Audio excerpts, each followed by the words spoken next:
I'll be doing all the dodgy stuff up the front here, like feeding them. So if anything happens to me, my radio will be here you can use to call for help. There's a second radio here, there's also an air horn here. Yeah, press the button on them, say something like, Mayday, Mayday, Nick's in the water. Yeah, they'll send someone out to finish the tour for you. I wouldn't worry about life jackets either, guys. We don't have any. They won't help you much out here. Now that you're all full of confidence, let's get out there.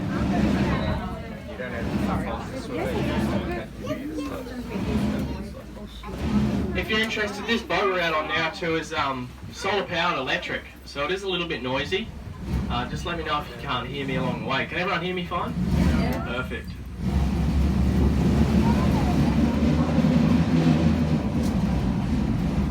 So what we're heading out onto now is called a Melaleuca wetland, or a tea tree swamp. And these types of environments are prime habitat for saltwater or estuarine crocodiles up here in the top end, of which we have 30 living in this lagoon at the moment. So I'll use a bit of chicken or some other meat, and I'll get the crocs nice up and close to the windows, get them jumping around. Should be pretty good.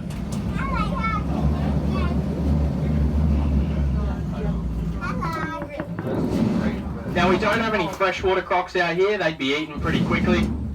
For the same reason, we don't have any juvenile crocodiles out here, and we also don't have any exceptionally large animals, nothing over about 4 metres long, because those big boys would be doing all the eating. So all the crocs are about 2 to 3 metres in length, one of them is 4 metres.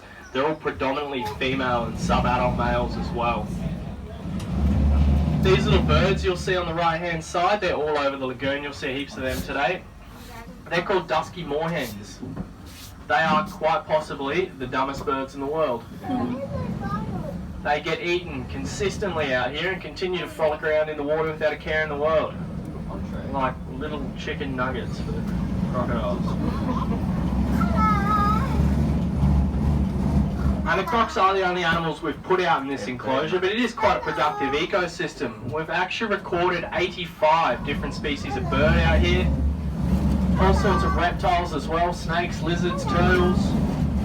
We've even counted 20 different species of fish in the water. Yeah, obviously that is just what we've seen from the boats. We don't do a great deal of snorkeling.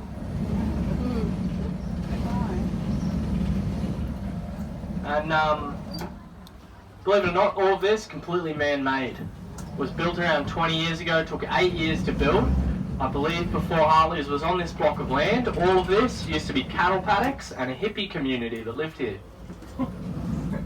Probably some sort of plantation as well.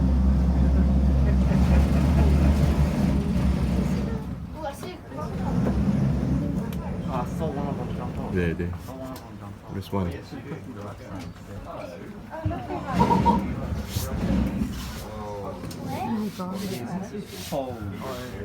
And don't be fooled by the name saltwater crocodile either. It is a misleading name, obviously implying that they're found in salt water. All of our ponds and lagoons here at the park are fully freshwater environments. These guys are incredibly adaptable. They can live in fully freshwater, fully saltwater, and anything in between. They can even live on salt flats in water twice the salinity of the ocean. So despite their name, they really can be anywhere. Alright, there's a few crocodiles around this corner, so I reckon we should hang some chicken over the edge, see if we can't get it moving around.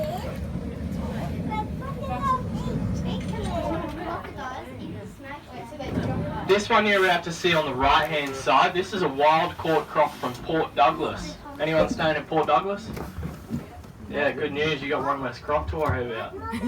This one had to be removed from the wild because it was living in a residential lagoon close to some houses.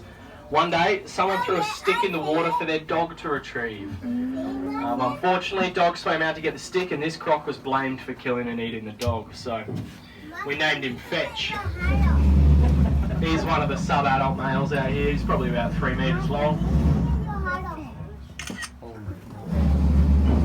And he might be a bit hard for you to see, but just up here I can actually see the largest croc out here.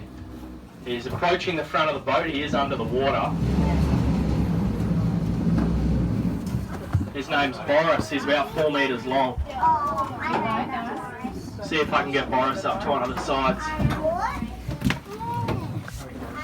I will feed on both sides of the boat today, guys, so don't stress if you can't see straight away.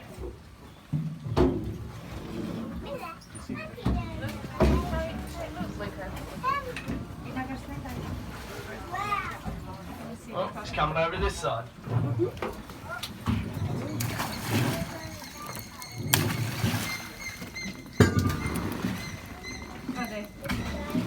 Here he is.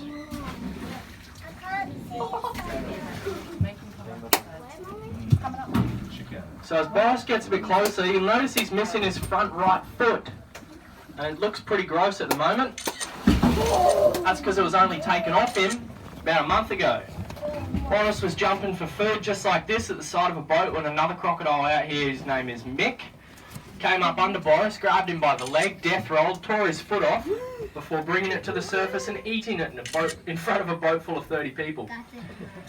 Yeah, try explain that to the kids. Pretty brutal, but it is natural crocodile behaviour.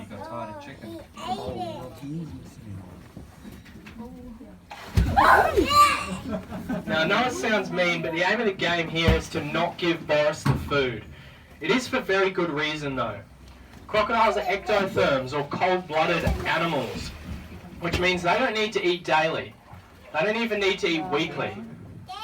We run these boat tours all day, every day, so if we fed the crocs every time we came out here, we'd have very obese animals, but as you just saw, they're often a lot quicker than I am. Yeah, I was going to try not to give them to him, but yeah, good on him.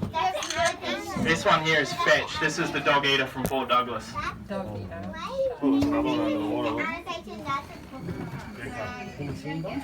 They're both crocodiles, mate. Both saltwater crocodiles.